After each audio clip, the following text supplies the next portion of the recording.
I'm Marcia Beachy, and I'm just really happy to see all of you and welcome you to our monthly program.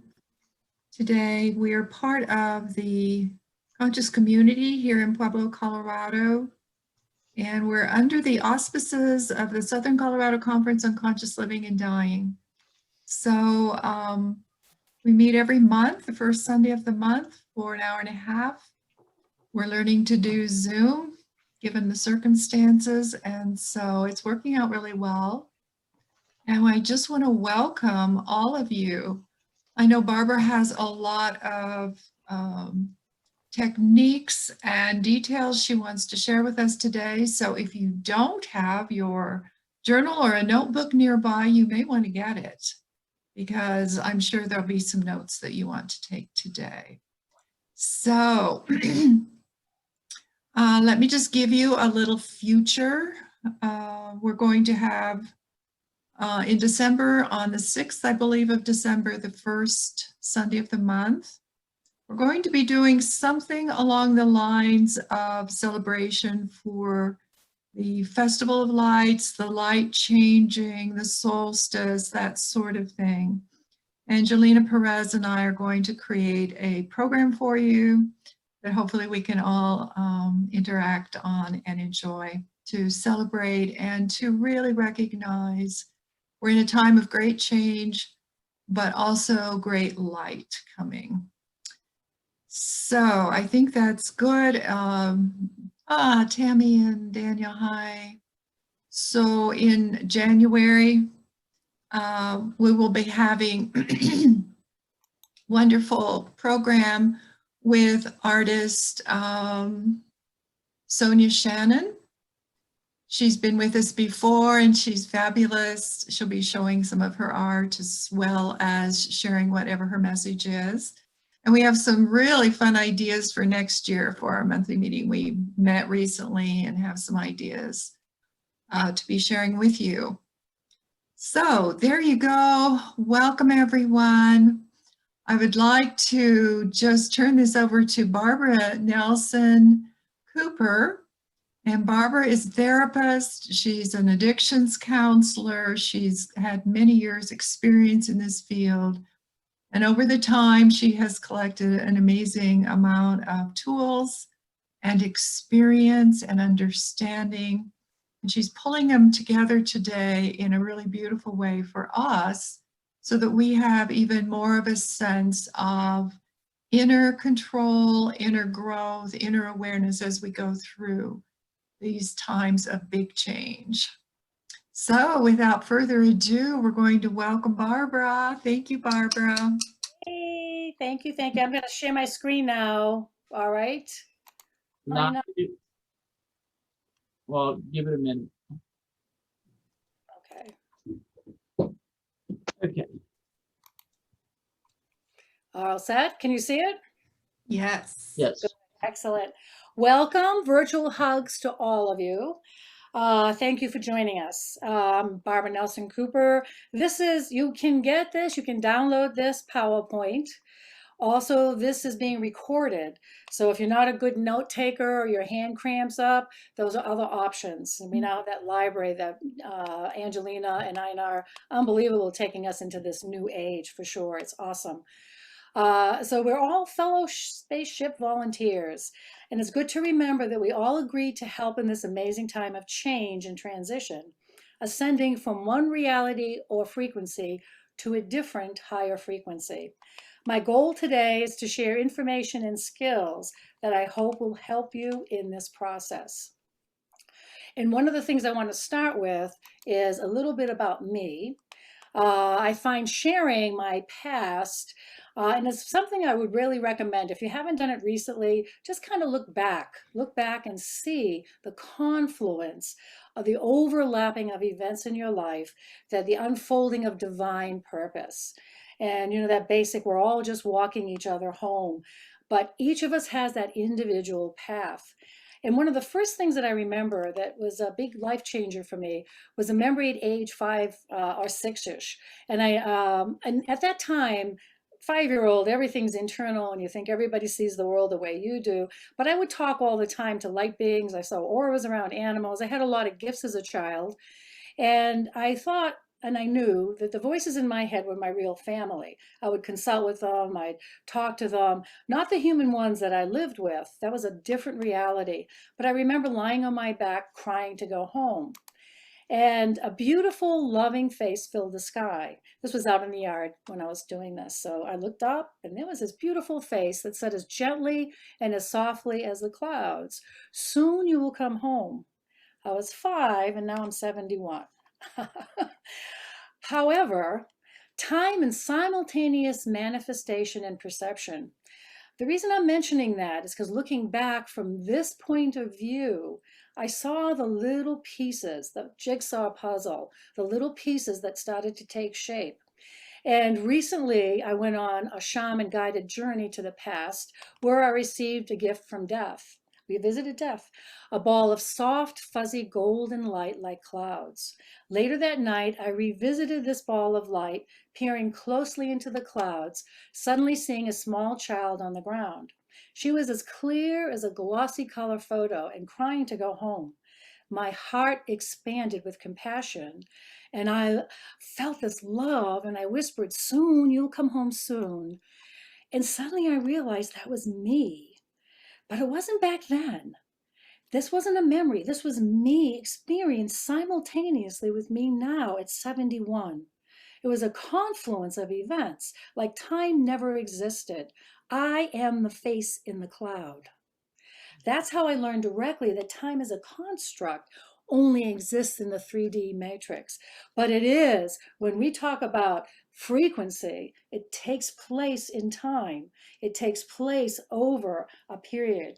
And that's what I'm going to talk about, how all the things that are happening have a consequence. There's a frequency existing in time, but we get as light bringers to shift the goal of that. We get to shift the frequency of that.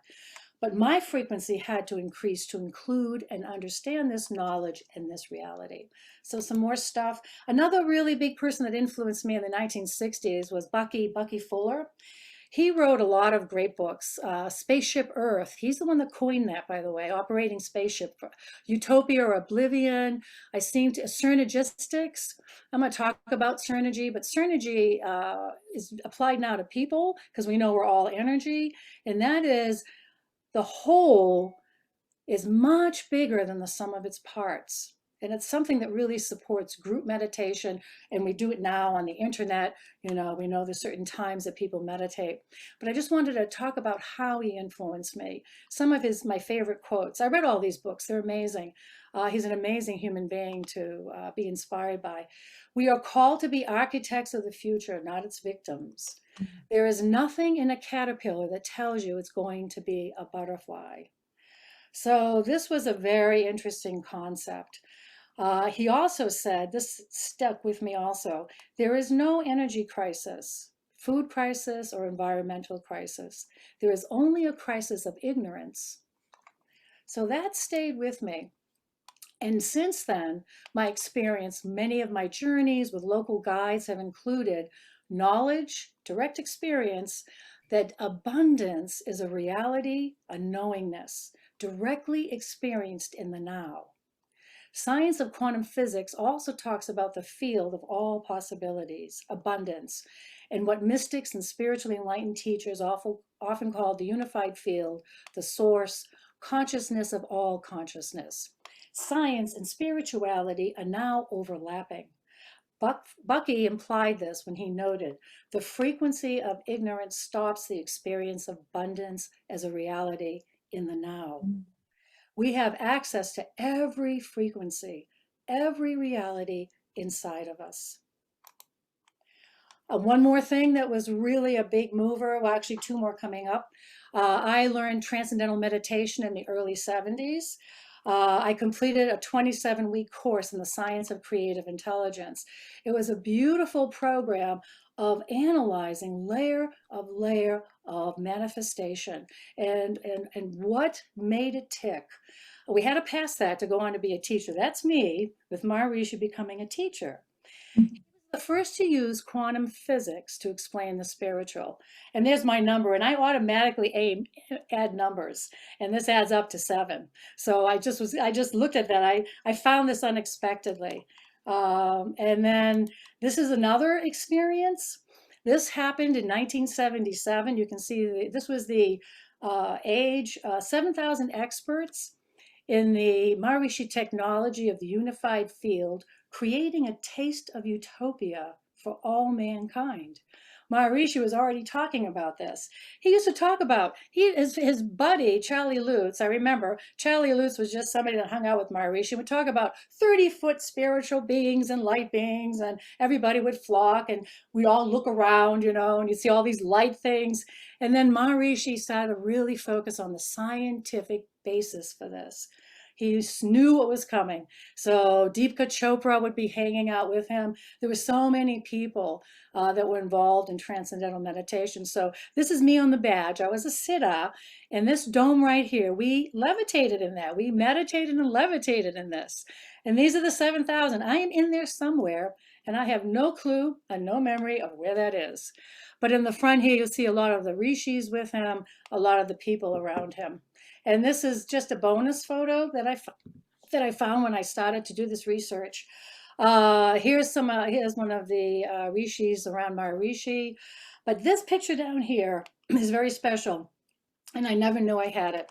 This is Mother Olson. Excuse me. Mother Olson and Maharishi got along really well. When he first came to the United States, he stayed with her. And they talked about their past lives together. There's a book called Hermit in the House. I can't find it anymore, but it's about their relationship. But the reason she was there and the reason he was there in my TM teacher training course is because her daughter was there. And it was a confluence of events. So she was there. So there's me. That's me right back there.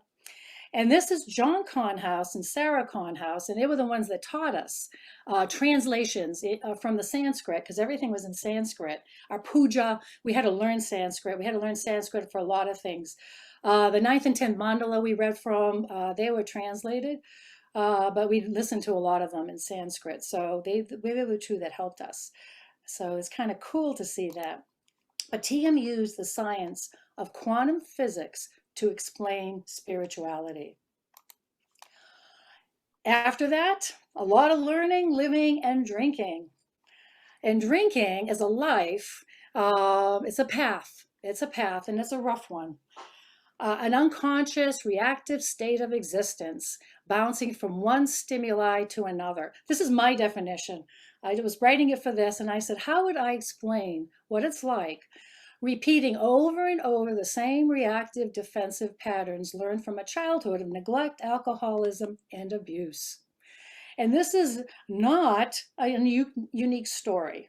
If you watch any TV at all, reality shows, everybody on there has a story of survival, a story of hardship, a story of weathering. By the way, this is hilarious. This is a video. I used to teach a lot of family groups when I was working with the addicts and alcoholics at Drug Court in Boise, Idaho. And when they would come, actually I started the program, and they'd come and they'd bring their little children, and they were the relatives of the participants in the program, the addicts and alcoholics. So we had to be gentle in teaching them about this disease. And they had this great video of a cat who's grown, who was raised in a very happy family, but who fell off and became an addict and an alcoholic. And it's a real cat, and it's hilarious how they got the pictures. And he ends up in the streets. You can see the cat licking the puddles and in the backyards and the alleys, and it's hilarious. But he joins AA and he gets better. So it's kind of a happy cat story in the end. Then I became sober in 9699. And that was a huge turning point for me. The 100 people who manifested this book in the 1930s created a guide that still helps millions to heal from the pain created by addictions of all kinds. Also, this is my insight, this is my cognition. The big book is a manual about how to transform our egoic need for duality, for pain, fear, resentments, judgments, and suffering to achieve enlightenment. Most are convinced that this work is a technology from a higher frequency. a dimensional download of knowledge to guide and save so many lives, promising the human birthrights of happiness, joy, and freedom. And a byproduct of working the steps of AA is the experience of increasing frequency, moving from resistance to acceptance, changing reality until serenity and sobriety becomes the everyday. Changing your own frequency changes the world. And this is a handy tool, and its companion, which people often forget, is Al-Anon. And it's a wonderful program available in every city, every state. It's a resource. And what they found out, the wives of the men, it was a man thing to begin with. The cultural stereotypes, women were not addicts or alcoholics. Of course they were, but that was hidden, and it was so shameful that women would hide. So, and initially, the meetings were all men. So the women would sit in the kitchen talking. And what they talked about was this, they started to get comfortable and share from their hearts about the crazy things they did to cover up the alcoholic, to compensate, all the things they endured and suffered. Lois, there's a movie about her, When Love Is Not Enough. It's a great movie. But because every family member is impacted by the frequency or energy of dysfunction and addiction, you become as sick as the person who is sick. So this kind of program is another way to begin to change frequency. If you're finding unhappiness in relationships and not sure where to start or where to begin. So a few more game changers before we go into today's bit. I became a trauma addictions counselor, doing it now for 20 years. Studied creative curriculum, eventually reconnecting with my own spiritual work. And the key influences, What the Bleep movie was amazing, Seat of the Soul, The Untethered Soul. I love Gaia Channel, Bruce Lipton. Joe Dispenza is, for me, he's sort of like leading. He's almost by himself right now, ahead of the wave. He is a scientist and a doctor, and he's got so many books and CDs. A lot of it's free. You can go on YouTube. He is systematically creating technologies to help people connect with the field, the source of all possibilities. And what that's going to do, I'm redoing all my curriculum in my profession. And I'm so excited. I'm kind of curious for mentally ill people, for the addicts, the newly sober. I'm working with a couple programs up in Denver. I do classes on Zoom. I work at the state hospital. What is it like? We have all these techniques, right, in the here and now, and we struggle with each one. Thoughts, okay, so I got to watch my thoughts today, and tomorrow it's going to be feelings. What if systematically you could take all your awareness and energy and go beyond what you created, your manifestation, the frequency that you go through day in and day out? What if you could go beyond that on a daily basis and come back? You're not coming back to the now, you're coming back to the future. Because what's going to organize you is the divine intelligence of the universe. What does that mean for mental health? What does that mean for addiction? I don't know. I'm really curious though. I know what it means for me. But so I'm going to write some books. I really am. Finally have a topic. So moved to Pueblo and met wonderful AA saints. Worked with Dr. Stout at the Circle program. It's where I met Jeff and her husband, and Jeff knows Einar, Marcia, Tiana, Eduardo, and Eileen. Elizabeth Beachy Gomez, her and I are still doing work together. Fran and Bill, of course, hello. Sonia Shanning, and my counselor. She apologized, Sonia, she had other commitments today. My counselor, Barbara Weiner, is just the most saintly saint of all saints. And yes, I go to counseling. I haven't recently, but for the longest time, we work together on a lot of things. Asking for help is a big part of healing. All have been and are mentors who validate, stimulate, and inspire me to reach for the stars and be the best I can. Of course, my hubby. Hello, Jerry. Hello, hello. All right, so let's take a moment. Let's do some techniques. I see the people here are very experienced, so we're going to go with some simple ones and we're going to go to more serious ones. All right, so the first one, I love this picture because kids are doing this all over the world. They're doing deep belly breathing. These are little animals, and what they do is they watch the animal go up and down so they know their belly's moving. this is great. It's hard to imagine that your belly moving. But if you can just feel your weight in the chair. We live in our heads. We live in other things besides our bodies. So bodies have weight. Thoughts don't. So one of the first great ways to root is to come into that weight. Drop your muscles, just drop them. Feel your feet on the ground. Now place your awareness. Now this is the inside space. Place your awareness inside behind your belly button. And then push out the belly button as you breathe in. And hold the breath a little bit. And then just let it go. And flatten the stomach. Again, pushing the belly button out. And hold it a little bit. And then exhale. I'm going to add one more thing that's important to remember. And you'll see this over and over in my presentation. When you focus on something, it organizes the particles. So if you're breathing and you see your breath as like waves in the ocean coming in and coming out, you will begin to synchronize that with the ocean. You will pull it in from the quantum field,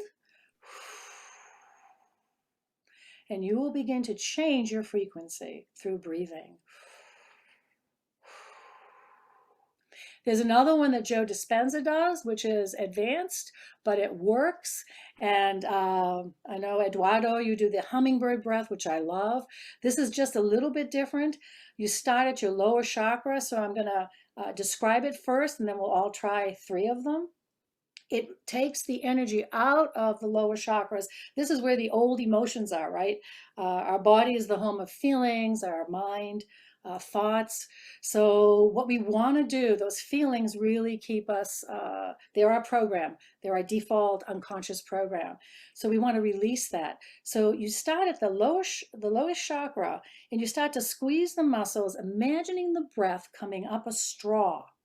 And you're going to follow it. You're going to squeeze all the muscles, the stomach, right through the lungs, the throat, and you're going to pull the breath up to the top of your head and hold it there. Hold it there as long as you can, and then let it go. Let's give it a go. So we're going to squeeze, just squeeze that perineum. Squeeze, squeeze.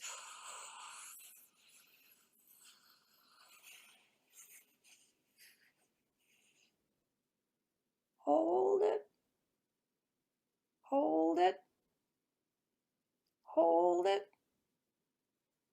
And when it's just unbearable, let it go. Let's do one more of those. I don't want to run over time here. So again, squeezing the inside of your muscles, squeezing together, squeezing that straw.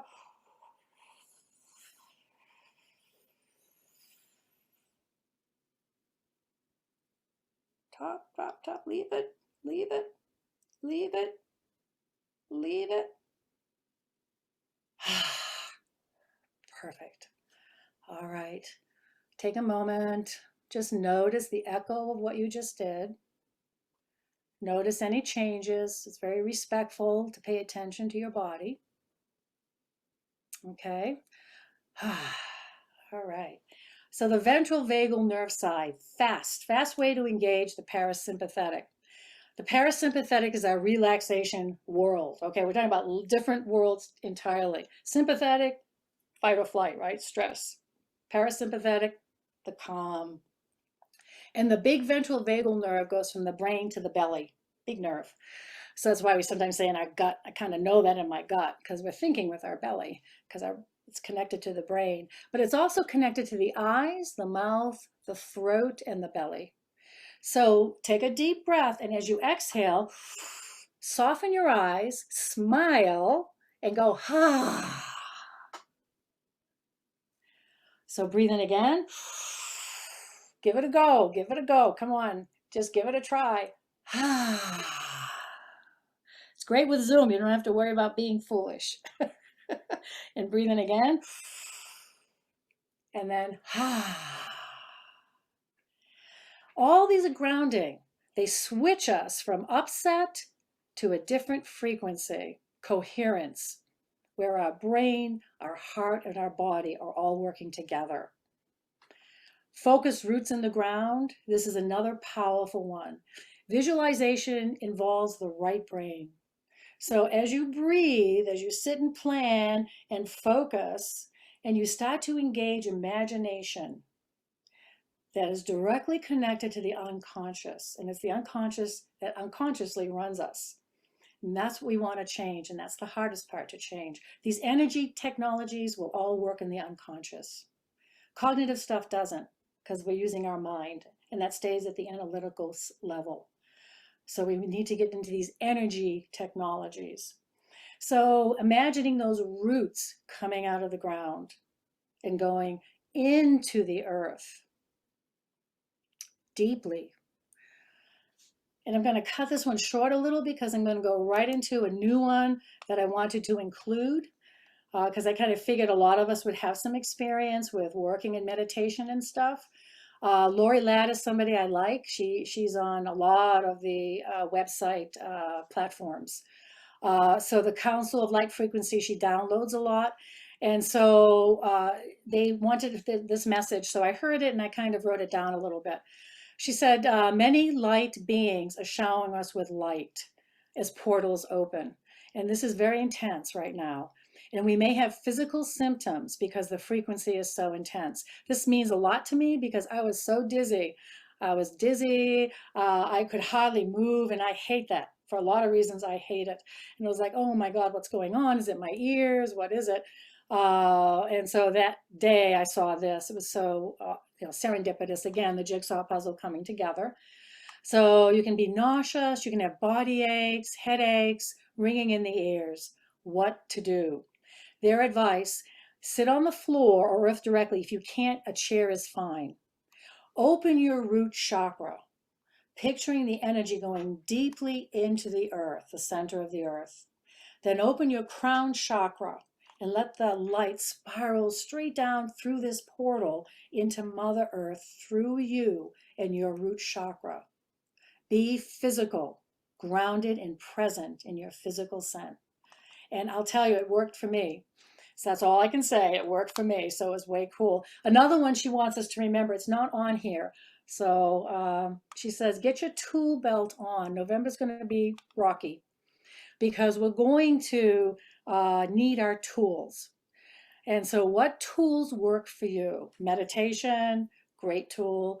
Grounding, what are the things? She talks about sovereignty, lining your center up, getting that frequency, that coherence. We're going to practice a technique of breathing today called heart math that achieves coherence just through breathing. So there's a lot of these energy technologies out there that have a lot of science behind them. But they did ask that, they say, we will be there. It's excellent what's going on, and we will stay rooted just using our tools. Just use our tools. So get your tool belt on. Anyway, so that is some of the share for that. So beginning the life-changing lessons from COVID isolation. I'll address all of these during my presentation. First, the observation I made was there's no unifying external authority, solution, or direction for all conditions, people, and places on the planet. No knight in shining armor is coming to save us all. And we're all acutely aware every little community is different from every other, let alone country. Every country is on a different path, a different vibration. Second, the intensity of the drama experienced on many levels, along with the clear experience of divisiveness and plethora of points of views, opinions and solutions, even on just one issue, overwhelms. It overwhelms. 5 minutes and I'm like, oh. Third, the forced isolation has removed many governmental, medical, community, religious, and family resources to help cope. And fourth, we are on our own, having to tend our own gardens with few skills to soothe ourselves or help others.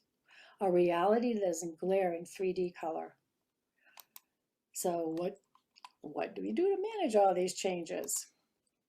First, We're going to start with awareness. Let's review particle theory 101. What we focus on brings energy and life to it. We are creators. Something I've been using for quite a while. So how can quantum physics help us during our isolation? Well, knowledge is calming and gives us direction for change. So let's look a little bit about how the world is created. The first, we'll start with thought. We have lots of them, right? Have any of you ever thought where they come from? So this is an example. This line, everything above it is concrete and solid. Everything below it is the subtler source. So the source, we have, that we know one thing, they can measure thoughts, so they have energy, they're organized, they have intelligence, and there's never-ending, constant thoughts over after. So there's creativity, all different thoughts. So wherever they come from, the quantum field of all possibility. Let's look at people in chairs. You look at your arm, you look at the chair you're sitting in, you can see they're different. But as you take stronger and stronger microscopes, you're going to see that your arm, any part of your body, is made up of smaller and smaller particles. The paradox is the space between the particles gets bigger and bigger. The chair, if you take a big, strong microscope and you start looking at it, as the particles get smaller and smaller, the spaces get bigger and bigger. And then the same particles, they're just organized differently. This space between the particles, one way I love to think of it is like a screen when you go to the movies. You see all the different images on the screen. And then the movies stop and the screen is still there, and the screen is the same. The space connects us to everything. When Joe Dispenza talks about inner and outer space, he has you on the, systematically on the CDs, you go inside. This is the newest technology that works with this knowledge. Systematically, daily, you can have access to this. You go inside and then you go outside, and he talks about place your awareness inside your head, inside your throat, wherever it is, and see the world through that inside space in outer space. And what he's talking about is that screen. How big can you go? How big vibrationally can you go? How far away from your ego and your 3D body, and that's created by your thoughts, your manifestations, your past, your all that stuff, how far away from that can you go? Into beyond that, into the unlimited field of all possibility, and come back. You cannot do that unchanged. You will be changed. It's an amazing. So this quantum physics, this field of all possibilities within, we are always connected to everyone. Our isolation is not real, but it feels it. That's the ego. So how do we get that coherence? All right. So science fact one, the answers are inside, not outside of us. We seek outside the wonders we carry inside us. And that's from Rumi, who I like, very old poet. Let's look at some of the skills that will help us gain access to the field of all possibility within. So most of us are working at evolving, and we are aware that a new way to look at yourself is through the science of quantum physics. Everything is energy. Your thought begins it, your emotion amplifies it, and your action increases the momentum. I love this. I use this with my patients. This on one side, this one, and the next one's the frequency chart. I use that one on the other side, and I let them pick where they want to be. After we help them manage uncomfortable emotions, I then let them pick where they want to be, and then we decide how they're going to bridge over to be that. So it's one of the things that's available now. If again, these resources during COVID, everything is energy, and that's all there is to it. Match the frequency of the reality you want, and you cannot help but get that reality. It can be no other way. This is not philosophy. This is physics. So I used to teach this. I used to say, okay, that's a pin, right? I used to get somebody in my groups to say, okay, I want one of you to say, I don't believe in gravity. And then I drop it, right? What happens? Boing. It falls because it's science. It's not theory, it's science. Blind faith. If you say, well, that's not for me, it is, because you are all energy. You might choose not to use it. You got that power, right? But it is about you. All right, so evolving means changing the frequency. What frequency or reality do you want? We were giving free will to choose. I know Tiana uses this. This guy is amazing, and I've read a couple of his books. He's an amazing writer, but we're giving that free will. Trust your power of intent and ability to manifest new worlds. It's all energy. You are enough. You are enough. Our old thinking tells us, I will be enough when I lose 10 pounds, I get my degree, I get this job, I get married, my teeth change, something. Because we're depending on something outside of us to fix us, and then we'll be okay. Right now, in real time, you are enough. So we can see the different realities here. Completely different realities, the science of it. And something else that's being talked about too, every possibility that we're going through right now, whether they're talking about, shutting down the city, total control, the government's changing, whatever is being talked about is a reality that has a frequency. It is divine purpose. Yes, but we have the ability to shift from one path, one frequency to another. And if enough of us do it, we shift what's going to happen in the future. We change it. We are not victims to the future. We are the architects of it. Manifestation spotlights the importance of the relationship between focused intent and frequency. Our thoughts are energy, they're electricity. Our feelings are magnetic charges. What we focus on, we bring energy and life to. We manifest and perceive almost simultaneously. We know that different emotions have different frequencies. They carry the magnetic charge. And emotions give power to the process of manifestation, amplifying our connections to the world of people, places, and things. Then if we know all this, why are we not in our world, in heaven, right now? Catch number one. Untreated trauma dooms us to repeat the past. This is Sisyphus, by the way. I don't know if everybody knows that myth. This guy, he got the wrong gods angry at him because he was then doomed, whatever he did to tick people off there. He had to push this all the way to the top of a hill. And just before he got to it, boom, it falls back down. And I can't help but wonder, I just have not found too many people who cannot relate to that. Just before you get to where you think, oh, this is it, boom, something happens and oh, there's that old problem again. There's that old pattern again. There's that old insecurity again. So let's look a little more closely at that. A quick look at the brain and how this works. This is the home of fear and trauma, anger, survival, addictions. This is the home, different level of reality in our brains too.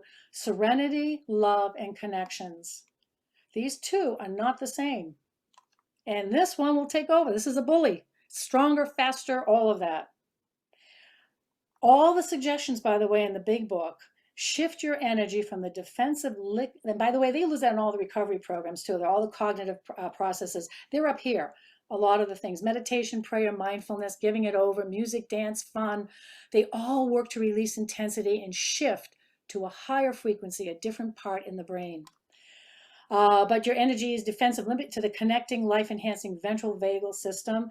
In the 1930s, none of this was known. So it's really an amazing piece of literature to look at. Let's look more deeply at what this means. And I love this over here.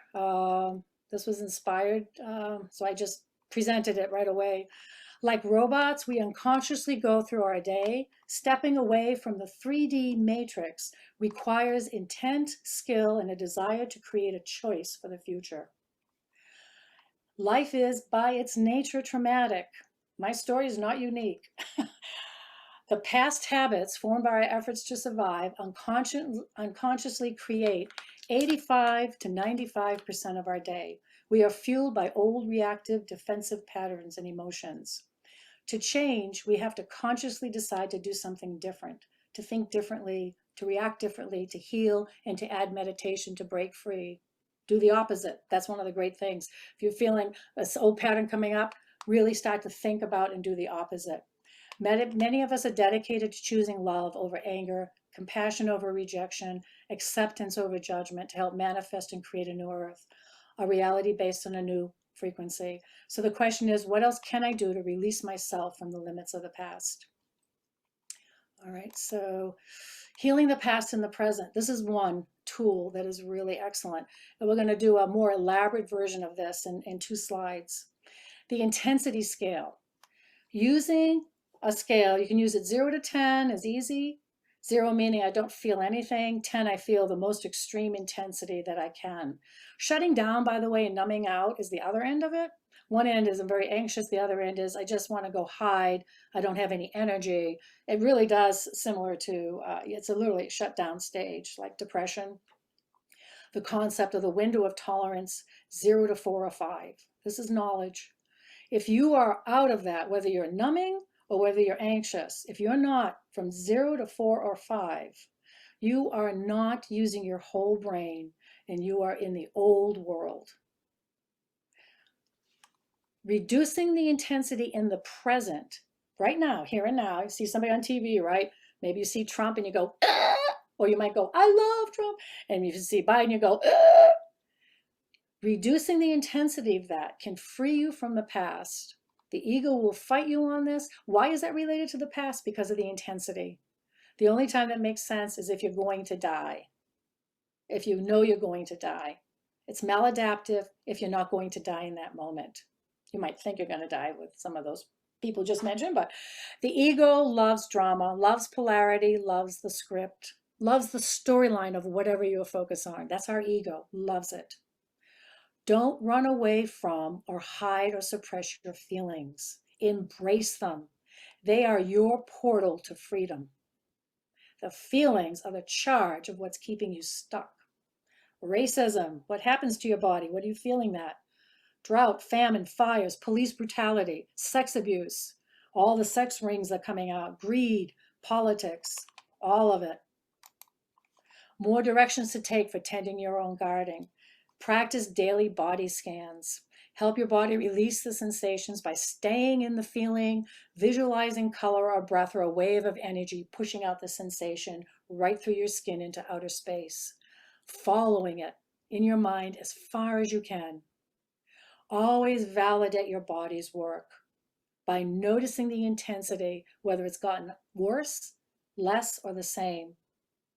And then say, I am healing. I repeat this 3 times, and I've never had an intense feeling not reduce.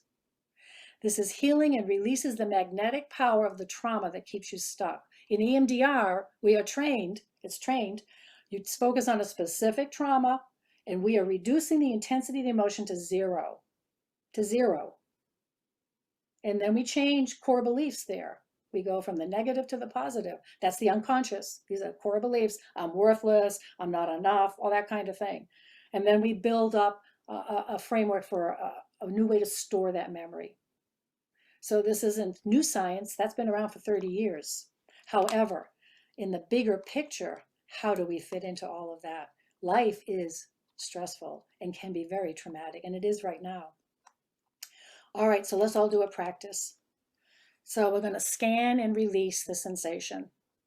So this is a discipline. If your mind wanders, just bring it back. I know all of you experience, but I'm used to talking to a wide group of people with different levels of experience. So if you're restless or something, that's just life, okay? But do come back. Just keep pulling it back. And be mindful. You don't have to be critical or anything. It just is. So we are healers, and if you have that intent, and the particles of energy that your focus organizes will carry the message if you are thinking of healing, if you're bringing your attention within the framework of healing. So start by closing your eyes. That almost instantly puts you in an alpha state. And I want you to seat your awareness right behind your eyes.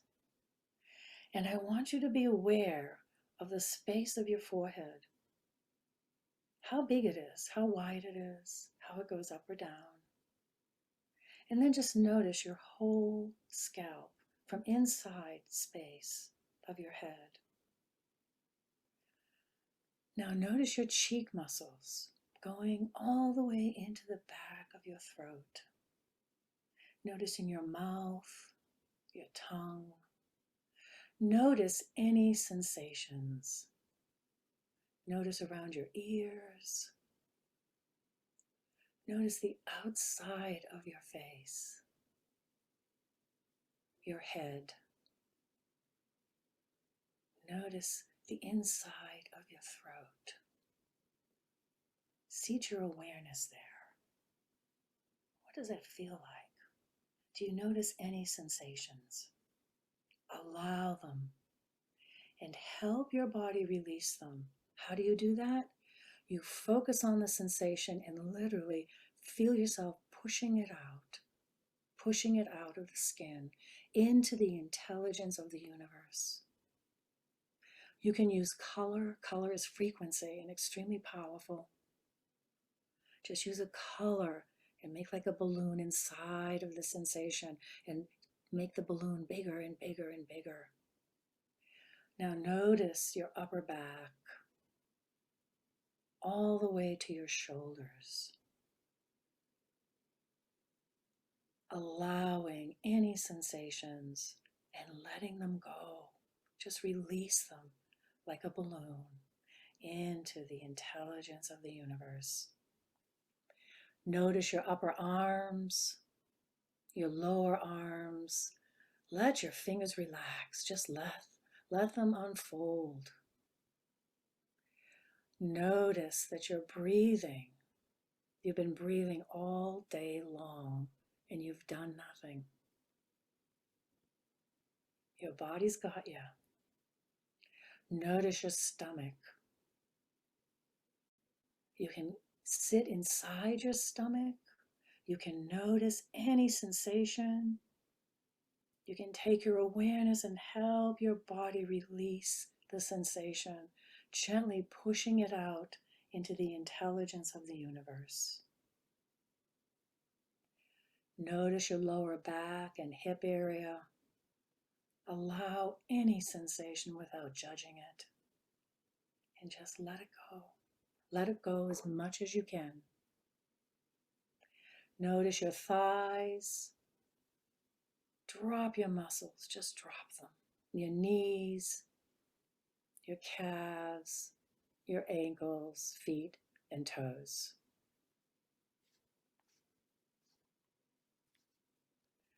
And if you found a sensation, later after this group is over, follow the directions here. You have them. Continue with as many areas of your body as you have time for, repeating all the above steps. And I like this part of it, and I'll do this again at the end. Taking your right hand, putting it over your heart, and just seating your awareness right behind your heart, right behind your hand, inside, behind your breastbone. Thank yourself. Thank your beautiful self for loving yourself enough to do this work, to change who you're going to be in the future instead of staying stuck in the past. Gratitude. Right now, the gratefulness you're feeling, any change that happened, you are helping it integrate. You are pulling it, the frequency is matching the field of quantum possibilities. They're matching the you that has less stress, that's more mindful, pulling it in. The gratitude will do that. It's a powerful emotion. Okay. Just taking a little fast breath. So catch number 2, manifestation requires a lot more than thought. The nature of our ego keeps us stuck in old patterns. And I love this. Ego says, once everything falls into place, I will find peace. How many of you said that? Once the police aren't there, or are there, or something happens, once this person's president, or once this happens, or once that happens, Spirit says, find peace and everything will fall into place. Again, I'm going to remind the egoic construct loves separation, loves polarity, judgment, drama, chaos, fear, loves being drawn into the old scripts of the past. And in the world of spiritual downloads, the answer to which comes first, the egg or the chicken, the answer is frequency comes first. So discerning our truth. How do I do that today? How many people? One day I remember hearing like 5 different theories of masks and whether they're good or not. And doctors, they're all doctors. One said yes, one said no. Somebody was in between, somebody was this, somebody was that. So what is my truth? So tips for navigating your truth. And this again was downloaded from the Light Council by various people. Some of this is I connected to, but some of it I just wrote down because I think it's really might be helpful. So awareness, recognize that information has come in. Just recognize it. All news or input is consciousness. It's just energy. That's all it is. It's just energy. Whether it's the news, whatever it is. It's not right or wrong, good or bad. Your reaction gives it the charge. Take time to understand it. What is it saying? What does it mean? Where is it coming from? What is the source? Does it make sense? Number 3, start to peel away the layers of the message by asking yourself questions about it. Are you resonating with it? Is it all energy? It is all energy. It will be felt energetically in your body. This is where the body sensations come in. Notice it. This is called resonance, right? This is that beautiful sovereignty over who we are. We have 50 trillion cells in our skin, 50 trillion. And each one gives off about 1.5 volts of energy. I have a drill that gets charged on that. What is in charge of all these energy centers, these worlds, these universes? We are, our mind. Our mind is in charge of it. So as we begin to get sovereignty over this, we will feel anything that changes the energy inside. You are changing things up when you stop acting like a robot, just accepting what you hear without discernment. When you take back your sovereignty over your capacity to make your own decisions, you are creating an anchor on a stormy sea, a steady, safe place inside of yourself. That's the beauty of this. You will start to say, oh, I am rooted in my truth. It's okay. All this can change outside of me, but I am home. I am safe inside. And remember, you are connected to the screen that connects everything. We are connected to everything. You are coming home to yourself that creates calm and safety. Feel the feeling. See the intensity of the feeling like a big ball of energy, yours. Stay in the feeling. Feel yourself crying or angry or outraged. Then we're taught this in EMDR training and trauma training. This is a technique, and it's an energy technique, and it's very, very powerful, and you can use it. So when you feel that, right? Let's say somebody says something and right? And you start crying or you're upset. It's one of these old patterns. Step back, float back as you do that, and see yourself and other memories feeling exactly the same way.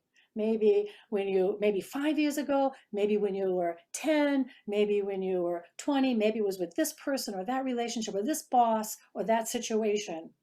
And kind of see them just like that in front of you, like little 3D pop-up board on the table in front of you. Then take in and embrace those parts of yourself. Hold them in your heart. Shower them with the purple of transformation. Love them. Release the sensation to the intelligence of the universe. Judgments, like suppressed emotions, keep us split, divided, and weakens our life energy. What you want generates energy as it is based on high frequency emotion, right? Here's your dream. We all want Gaia to be wonderful. We want a beautiful world, clean waters, happy children.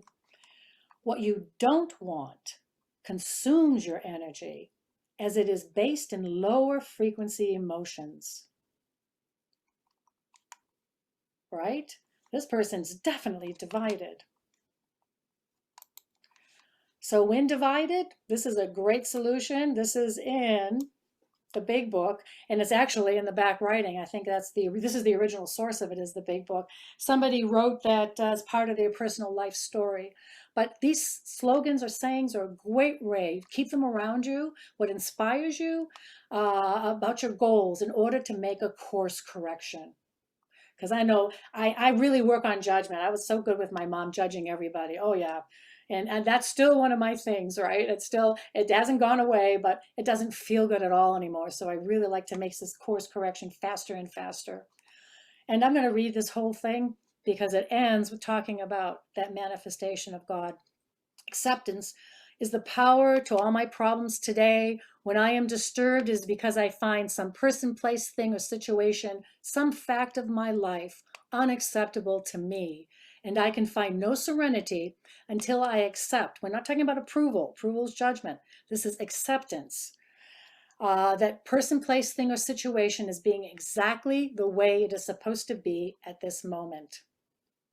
Nothing, absolutely nothing happens in God's world by mistake. Until I could accept my alcoholism or mental health or my anxiety or my criticism, until I could accept whatever it is you're working on, I could not be happy. Unless I accept life completely on life's terms, I cannot be happy. I need to concentrate not so much on what needs to be changed in the world as on what needs to be changed in me, in my attitudes. The rest of that quote goes like this, and every sponsor will have you read this ad nauseum if you've ever been in recovery. When you're going, wow, wow, wow, you're criticizing something. Shakespeare said, all the world's a stage and all the men and women merely players. He forgot to mention, first time I read this, I actually laughed because I know what they were talking about, that I was the chief critic. I was always able to see the flaw in every person, every situation. And I was always glad to point it out because I knew you wanted perfection, just as I did. AA and acceptance have taught me that there's a bit of good in the worst of us and a bit of bad in the best of us, that we are all children of God and we each have a right to be here. When I complain about me or about you, I am complaining about God's handiwork. I am saying that I know better than God. And this is that fact that every single course, every single path, frequency that you can hear in the news will happen if we don't change and shift that. What you put your attention on, where your collective energy is going, if you're feeding that with your fear, feeding that with your anger and criticism and judgment. So the skills to step back, this is such a perfect time to go inside and heal every bit of that, to get that SUDS level down to 0 so that you can step back and look at the unfolding of life. The frequency of blame is 30, of scorn 175. The frequency of acceptance is 350, and of love 500. Different realities, different realities. What makes acceptance a goal? If part of us is judging and part of us is trying to create a new world and our energy is split, manifestation is shabby. Second, our judging emotions feed the very problem we want to change and transform. We are adding to the darkness. We are not bringing light. We are feeding that frequency. Only light can dispel the darkness. Darkness thrives on fear. Light dispels darkness. Be the light. Be the light. Let's do heart math. Heart and mind coherence. We started late, so we have another, I got a few more, just a few more, so we're going to continue. So sitting down again, getting comfortable. This is going to be heart math. Heart math is a technology, a lot of science on it. I use laptops with some patients. You put something on your ear and it gives biofeedback. It gives you information about your body, and it translates that information into colors and pictures on a screen. And when you reach this thing called coherence, the colors change. You can actually move things on the screen, move balls. Seriously, it's pretty wild. Balloons, things, colors change, images come up. So it's quite the program. It's been around for a long time, but you can do that without the feedback. You can do it just through the breathing through the heart. Think of something you really, really love. Something healthy. Gotta be careful I'm talking to, right? You guys, I can say this, but with my other clients, I have to tell them something healthy that they really, really love and appreciate. Make it a color. I like the color thing. It's so much easier than the rest of it. If you're visual, like with words and stuff, you might want the actual sentence about it. So you're going to focus, again, the energy. And I like to have people imagine, again, the ocean, breathing into your heart. See that breath going right in, into your heart, and then breathing out, picturing that beautiful light that represents what you love and appreciate. You breathe in. It's rhythmic breathing, and breathe out. I do this, and right now in COVID, a lot of the units I work on, they're really restricted. They can't leave. And the ones that are really sick and not stabilized yet, I have 4 or 5 people doing this in a group, wide open hallway, right? The police are there, the nurses are there, people are walking around, people screaming, all this stuff. You can feel the coherence. You can feel the shift just by few people breathing in coherence. Let's just practice that a little bit now. Breathing in and breathing out. Picturing that beautiful light. Imagine it going away as far as you can, like a wave. Just nice and easy, gentle. Breathing in and breathing out. Breathing in and breathing out. Breathing in and breathing out. Breathing in and breathing out. Let's do one more. Breathing in and breathing out.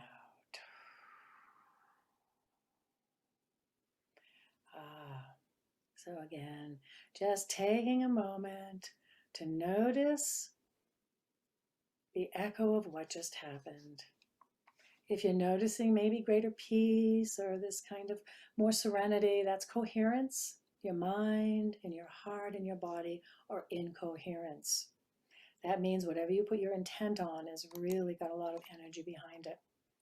Another great tool is to remember, take nothing personally. This is from the 4 Agreements. The 4 Agreements, and here's the source. Imagine every interaction with others as just an exchange of energy. And they can measure that. Science confirms people exchange energy between them. They have the tools now to measure this.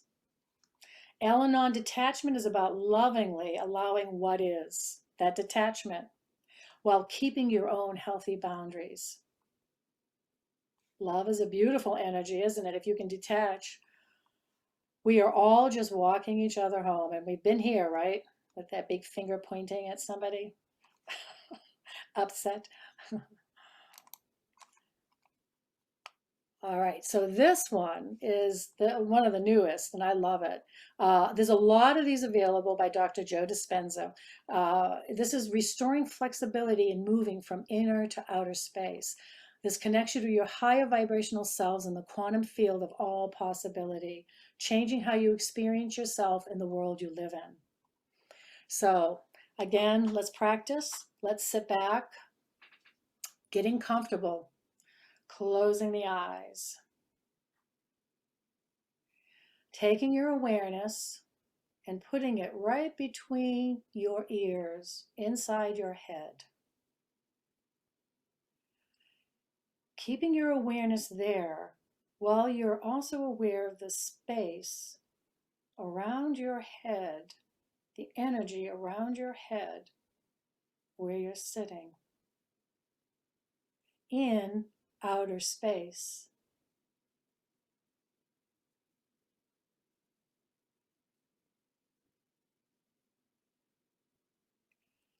Now shifting your focus, putting your awareness inside your throat. Be aware of the space inside your throat in outer space.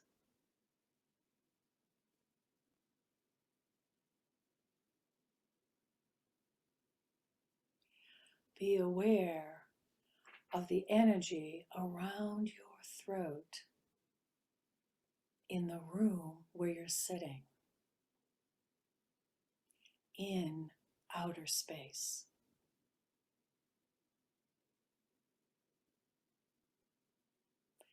Place your awareness behind your breastbone, in the space behind your breastbone, in outer space. Be aware of the space around your shoulders, the energy around your shoulders in the room where you're sitting in outer space.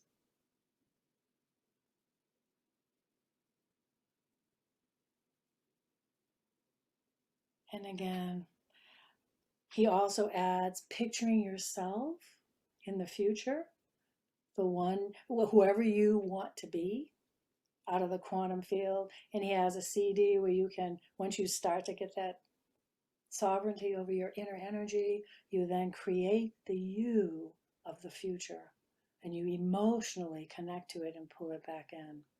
Just to give you a flavor of some of these energy technologies. Anyway, I hope you got a little flavor of that.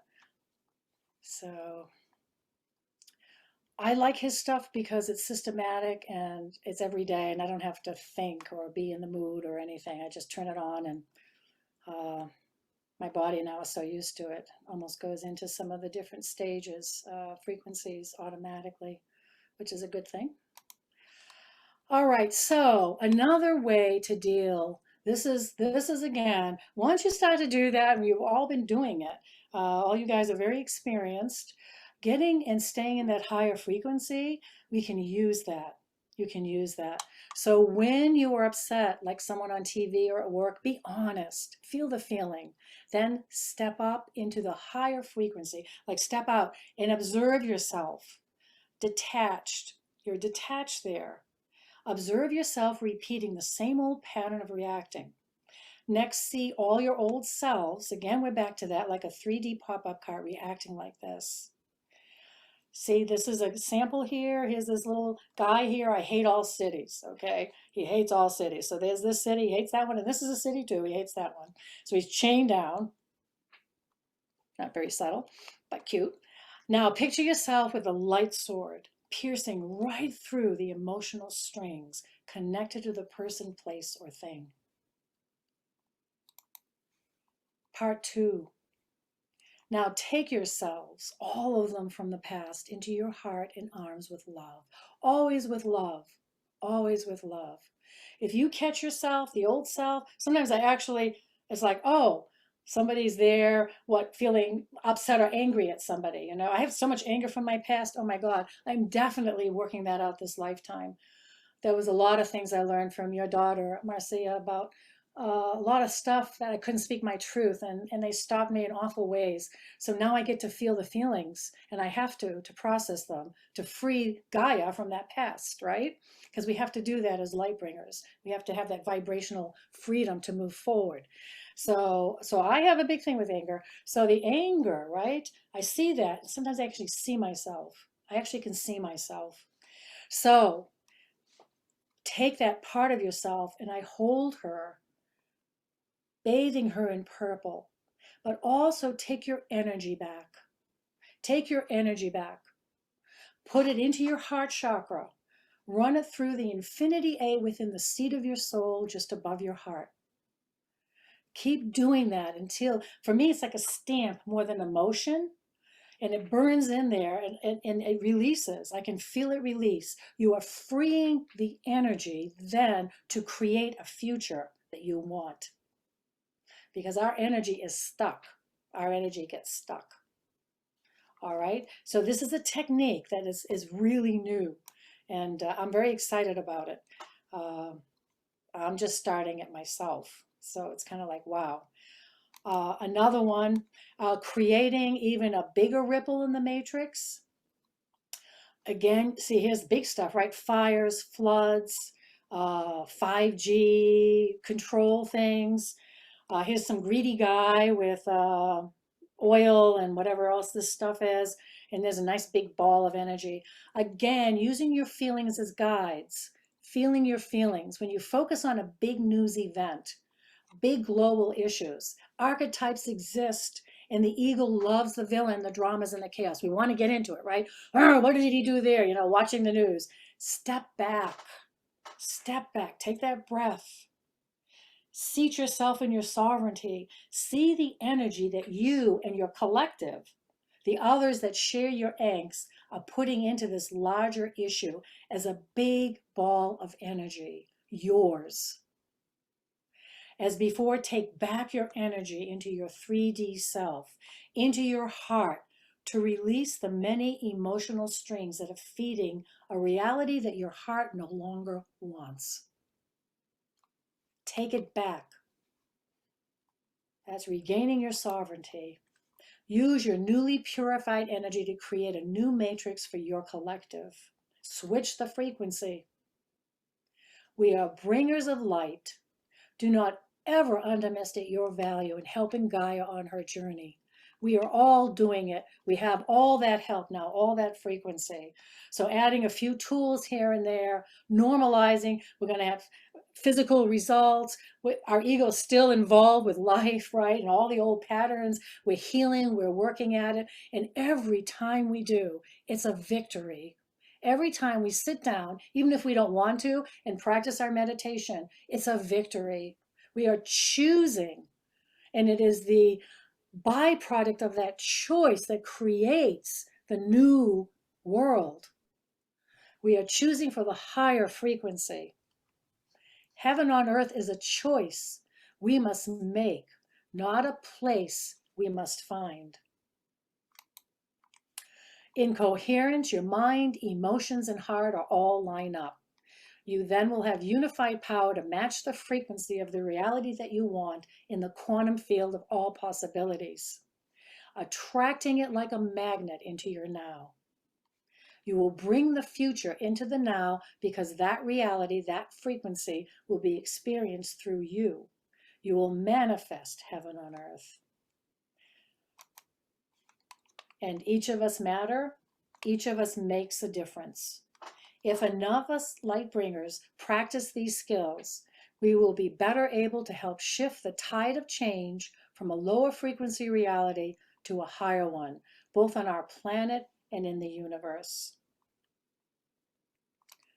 So here is a references, some things that I used during this presentation for you to look at. And then just taking a deep breath, I'd like to end with the steps of coherence and just with a great deal of gratitude to you. We're getting there. We do have some time, it looks like, for some questions. So again, getting comfortable. This is a fast thing that I do with patients, and I'm kind of really liking it. And I'm starting to individualize it. I learned a different one initially, but it's the same idea. So just kind of, and this is grounding. It's a very grounding exercise. So again, feeling yourself, feeling your weight. Some of this stuff was heady, maybe you're in your head, so coming back in your body, feeling your feet, being present, and just taking a big sigh. Now in your mind's eye, picture you're standing on the top of 3 steps, and they're going down. You can make the steps out of anything you want. You're going to take a deep breath in, everything positive, everything great that you can think of and that you love, just like the ocean waves coming in. So breathe it in and then let go of everything negative, all the tension deep inside, all the old stuff just hanging in there. Release it. Let it go away like a wave. Just see it going away. Because we're all kind of into this. I think we only need to do one. But I just want you to notice when you do that, there's some release. There's some release. And we're going to step down to step 2. And you're going to notice you're a little bit heavier because you're back in your body a little bit better. And we have weight. We have weight. So again, we're going to breathe in all the good, everything positive you can think of through every cell of our body. Hold it a little bit and then breathe out the negative. Just let it go. Drop the muscles. Exaggerate the release. And you're going to step down to step 1. And again, breathing in all the good.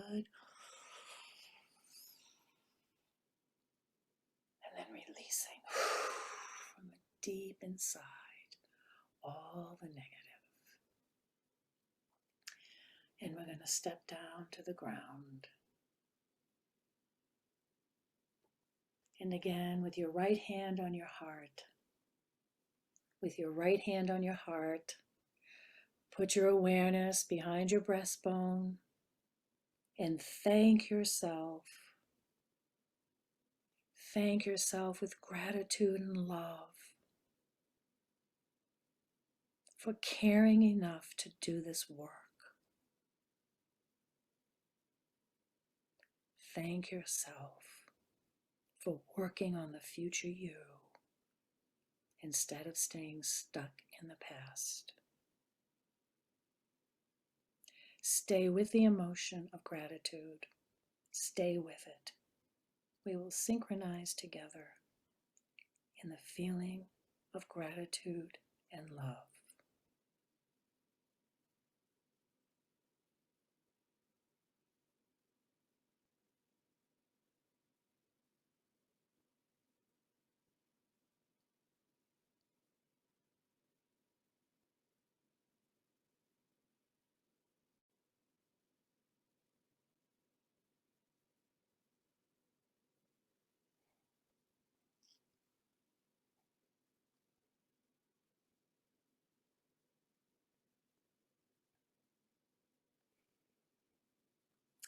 Namaste.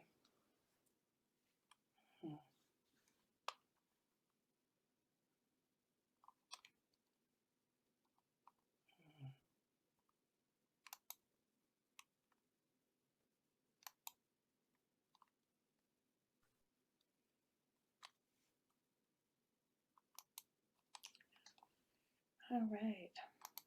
So, any questions?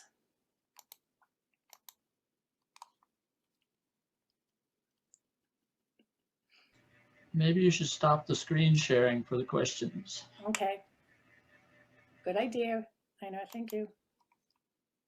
Better?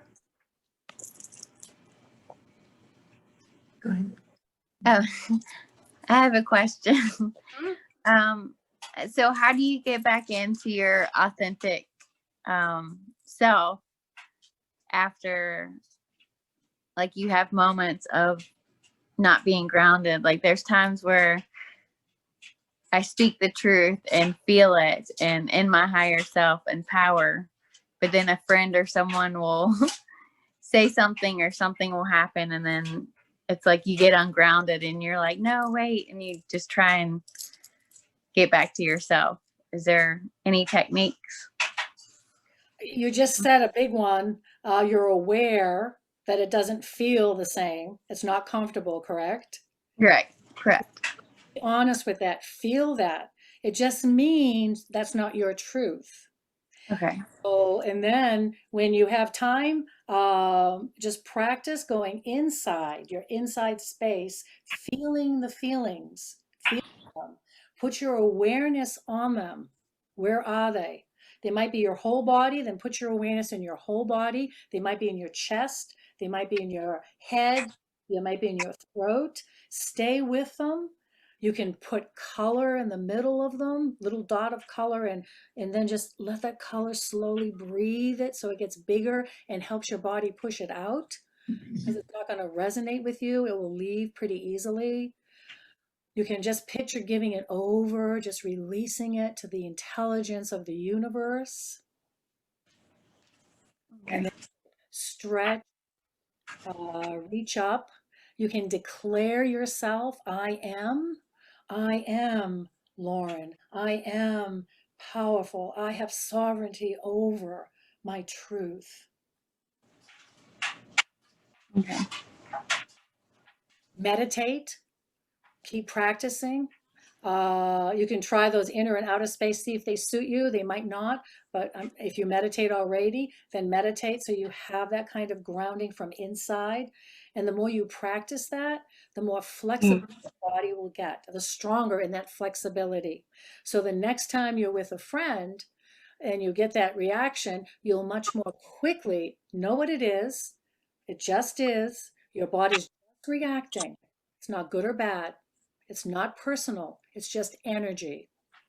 And with the strength and skills that you practice, you can poof, just push it out, change the frequency, shift to something, shift to gratitude. There's lots of techniques. I had a bunch of them listed on one of the cells. I think it was the big book one, right? Right near the top of that big book slide, it said like meditation, draw, for example, art. Oh, sorry, you guys aren't, okay. I'm not sharing anymore. But anyway, so draw, do you like music? What do you like to do? You know, that will help to integrate, that will help the coherence. Try the heart math breathing. All of this stuff to get your mind, heart, and body balanced again in the frequency that you identify, your signature frequency. This is Lauren, I'm back. You know, I'm back and strong. Okay. Did that help? That makes sense. Yes.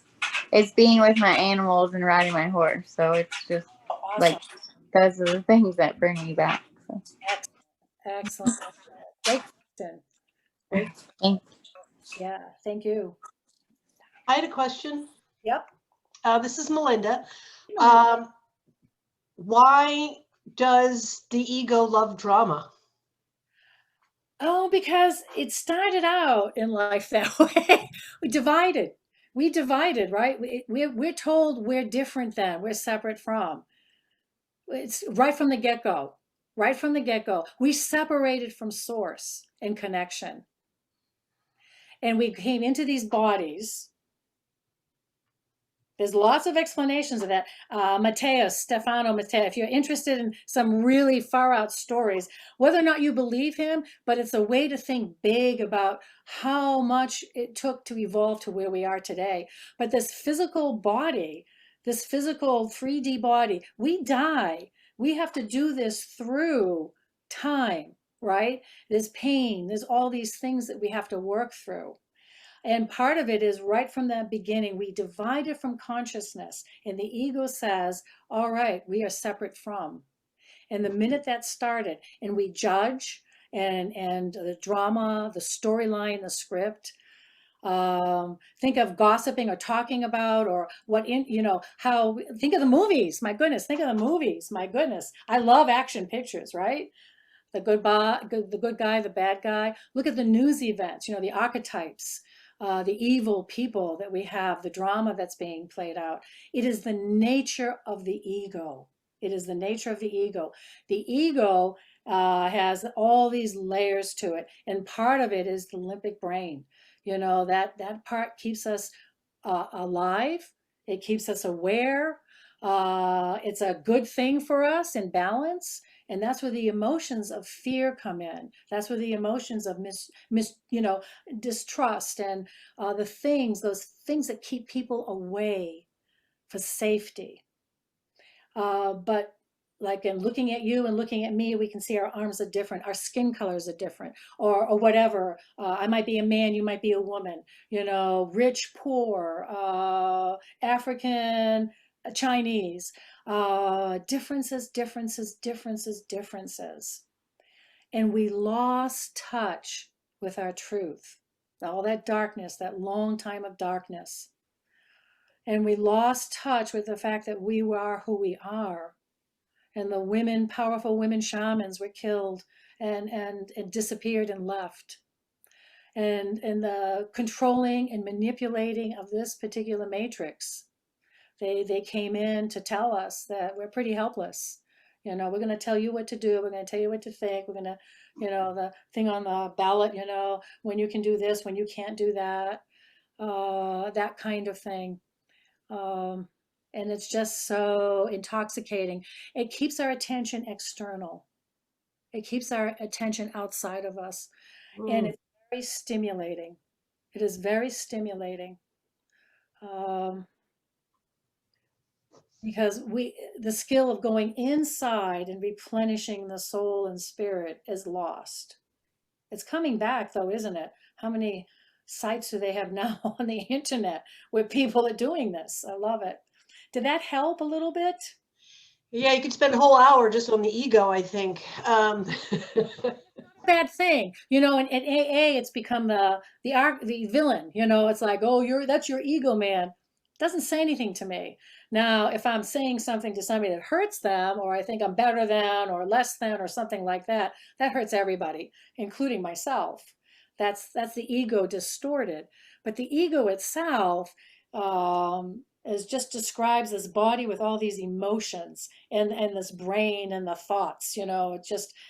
Anyway, and the past trauma, that's the catch, has really programmed the brain, and we just kind of just do our everyday thing without thinking about it. And it's on. Watch Bruce Lipton. Do you have go on YouTube? You know his stuff. He really describes it well.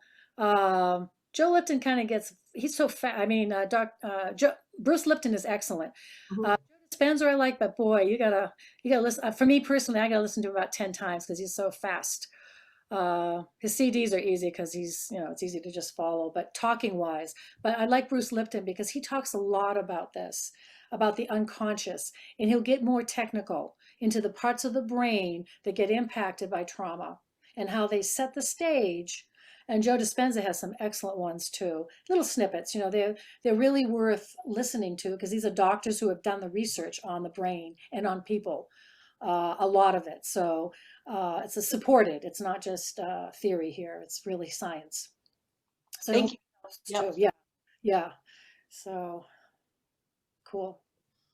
Thank you. Great question. That's a great question. Yeah, it's a good question too. There's like you said, 100,000 different possibilities. Yeah, I just never really associated going far back. So far back is when we are literally born and we get our own, we separate from all that is, right? I'm like, oh my gosh. I mean, that alone is an entire package of information.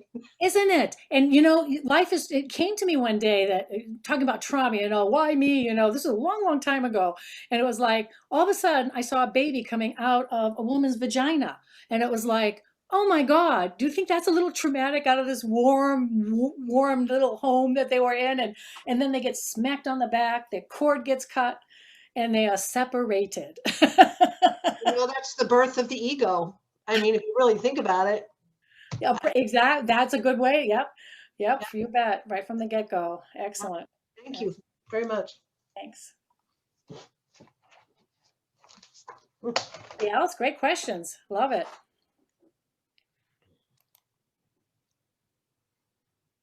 Hi, guys. Thank you all for coming. Hi, Tiana. Hey, did it sound familiar, that frequency chart? She goes, yeah, Barbara. Hello. I can't hear you. Everybody's muted. Is that on purpose? Yeah, so do we have any more questions? Yeah, I just wanted to say, I just unmuted myself. I got in 5 minutes late. My computer froze up.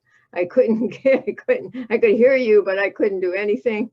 So I had to turn it all off and start over, but I got on. I just wanted to say this was a great send off for me because I'm heading for Sedona tomorrow. Oh, I'll be there for a couple of weeks. So thank you so much for all the reminders. Absolutely. Absolutely. Namaste. Namaste. Safe journey and oh, awesome. so you may want to have a copy of this PowerPoint. So Einar, could you tell us about the PowerPoint, where people can access it?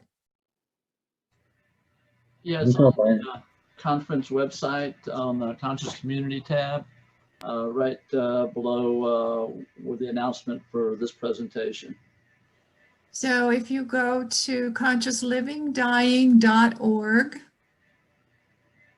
and then it opens up, go to Conscious Community page, and it will be where on that page, Einar? Just, Where the announcement of this meeting is. It's right okay, below that. yeah, okay. Picture. It's right underneath my picture. It's right underneath Barbara's picture. Okay, cool. So you can, consciouslivingdying.org, go to the community, Conscious Community tab, scroll down, you'll be able to access Barbara's PowerPoint today. It's a wonderful PowerPoint. I have to say, Barbara, you Yeah. cram so much art and poetry and information into that. The art was beautiful. I mean, just one of those pages is worth a meditation or a talk in and of itself. So thank you for all your hard work.